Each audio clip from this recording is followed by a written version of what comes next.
Visions, I've seen it in my manifestation. I'm sleeping this guy and gonna create the most viral knockout ever. We're sparring. That's what we need. We're sparring. Warm up. Some I know 8-year-olds. I got the 8-year-olds in there. If I find out anything, I'm gonna beat your ass, and I'm gonna beat Jaden on Love. On my mama, I'm gonna beat both of y'all ass. For them. Will it impact Tank's legacy if Jake Paul were like to beat him or even like knock him out? Dude, Tank's a 3-division world champion, a 4-time 3-division world champion.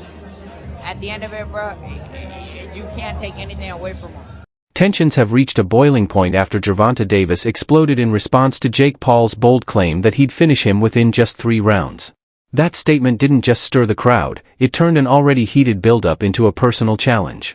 Analysts and industry insiders are calling this matchup a true gamble for Davis, noting that elite fighters rarely take on opponents viewed as such stylistic mismatches. A loss here wouldn't just dent his record, it could trigger major conversations about his legacy, preparation, and judgment inside the sport. But the stakes cut both ways. If Davis can rise above the noise, neutralize Paul's size and strength advantage, and deliver a commanding performance, it could become one of the defining moments of his career. A victory under these conditions wouldn't just silence critics, it could cement how future fans and historians remember Gervonta Davis in the story of modern boxing. Davis is more to lose because he's the bona fide world champion. I don't care if he's much smaller. I think Jake Paul has sort of plateaued as far as where his boxing is concerned. It's rather low level. Yeah. He's big, he's physical, he's strong, he can hit. So there is that risk. Davis, at lightweight, you're in a moment where it's too physical for you. You can clinch. Against the heavyweight, where you clinching? You ain't getting out of that corner just clinching anymore if you run out of space. You know what I mean? So it's interesting. But Davis, listen, there's a lot of talking points that I'm sure we'll get into when this gets closer to the fight. Davis can still punch at lightweight. Can he drop a heavyweight?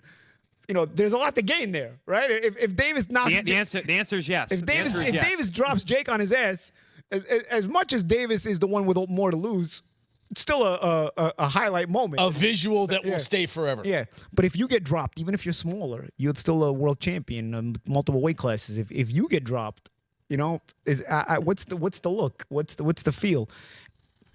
On the inside, as boxers, me and Chris Algieri, the champ, even you, Jimmy, you have fight experience, so we know that the risk is a big guy that big hits you. You're probably going down if you're a small guy, if he hits you clean. So we know the risk, but how does it look to the public eye who don't understand that? You know what I mean? The public. So there is a lot to lose, though. There's a bit to gain. I wouldn't necessarily have an issue with this had Davis's career arc been one that benefited boxing. Davis was manufactured and put into a position where he's supposed to benefit boxing, and I don't think he has. I think he's hurt boxing. So by giving him this reward, that's my problem. Why are we watching this? Why don't you make him earn his spot that he still hasn't earned? Jake Paul has turned up the pressure, boldly announcing that he intends to deliver what he calls the knockout of the year when he steps into the ring with Gervonta Davis. This isn't just another fight for him, it's a statement. Every word he said in public signals that he's chasing something far bigger than a win on paper. Paul's message is clear. He wants to make headlines, silence critics, and force the boxing world to take him seriously. By promising a show-stopping knockout, he's not only betting on his punching power but on his ability to command the spotlight. It's a move designed to blend athletic ambition with entertainment value, the kind of spectacle that makes fans argue, rewind, and remember. In doing so, Jake Paul is shaping this matchup as more than a contest of skill. He's positioning it as a test of legitimacy, image, and influence, the moment where he either becomes a serious contender or exposes the limits of his own hype.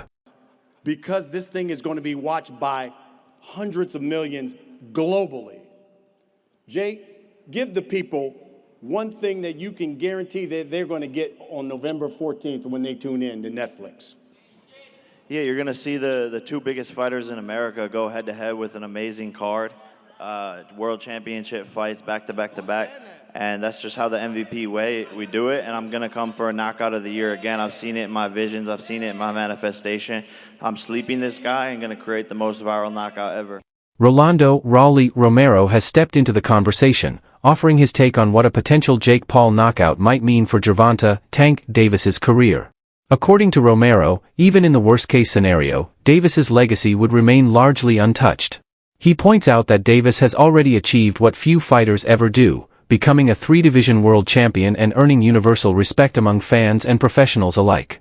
Speaking through Instagram Reels and multiple interviews, Romero reminded the public that a single fight doesn't define a career of consistent excellence.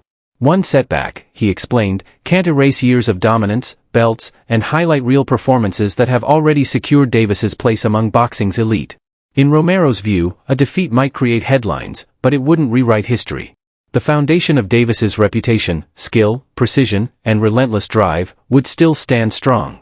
Bro, you can't be mad at somebody for doing what they feel is best for them. Will it impact Tank's legacy if Jake Paul were like to beat him or even like knock him out?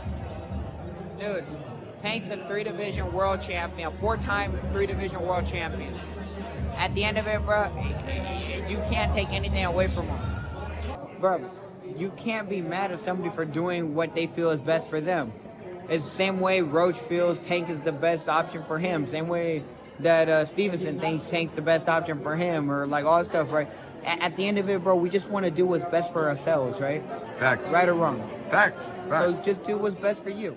Rolando Romero has taken a measured stance on the highly anticipated showdown between Jake Paul and Gervonta "Tank" Davis. In his view, no matter the outcome, Davis's legacy remains firmly intact.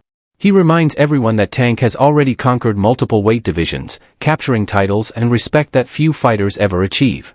His resume speaks for itself. He doesn't need to defeat Jake Paul to validate his greatness. Still, Romero doesn't overlook the physical realities of the matchup. He acknowledges that Paul's size and reach present a legitimate challenge, advantages that can't simply be ignored in a sport where inches and timing can decide everything. Yet, despite those factors, Romero believes that Davis's years of skill, experience, and proven dominance outweigh any physical disparity.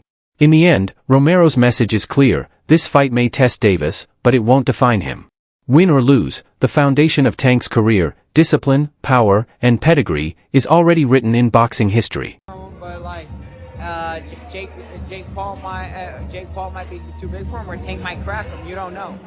Like I said, like, or as an exhibition, we don't know if they throw at each other or not, or we don't know. I don't know. I can't give an opinion because I don't know what's going on. Do you think it impacts, like, will it impact Tank's legacy if Jake Paul were like to beat him or even like knock him out? Dude, Tank's a 3-division world champion, 4-time 3-division world champion. At the end of it, bro, you can't take anything away from him. Daniel Cormier appeared genuinely taken aback when he heard that Gervonta Davis would face off against Jake Paul. In a brief but pointed video clip, DC described the matchup as out of the ordinary, calling it borderline absurd and raising questions about why a fighter of Davis's caliber would engage in a crossover bout with an influencer-turned boxer. Cormier admitted that he never anticipated someone with Tank's credentials, a proven multi-division champion, would step into such a risky scenario.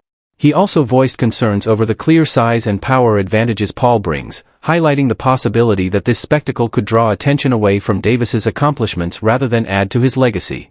For DC, the fight isn't just about the outcome in the ring, it's about whether the event might shift focus from Davis's career achievements and the integrity he's built over years at the top of the sport.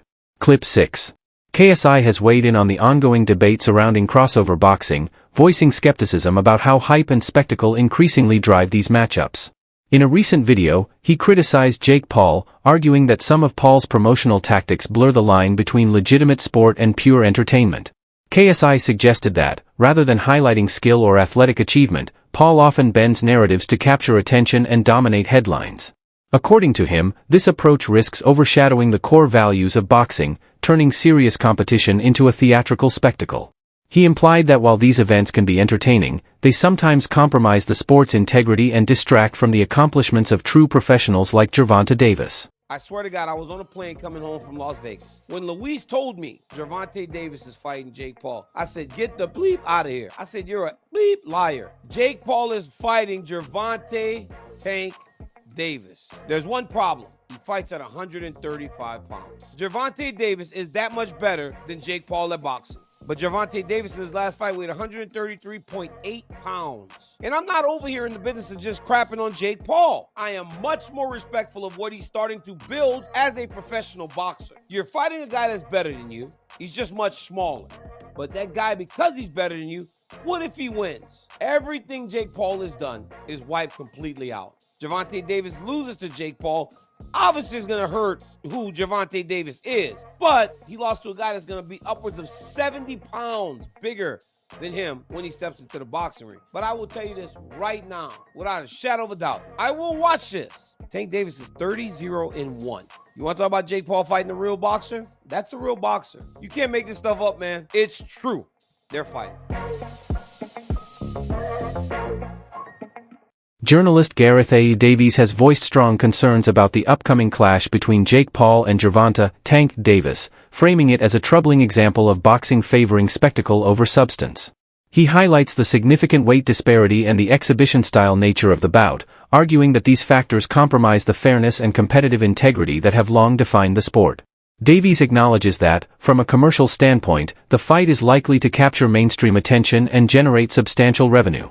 Yet he warns that the spectacle-driven approach risks undermining boxing's credibility, turning a traditionally disciplined and strategic sport into a performance designed more for entertainment than for athletic legitimacy.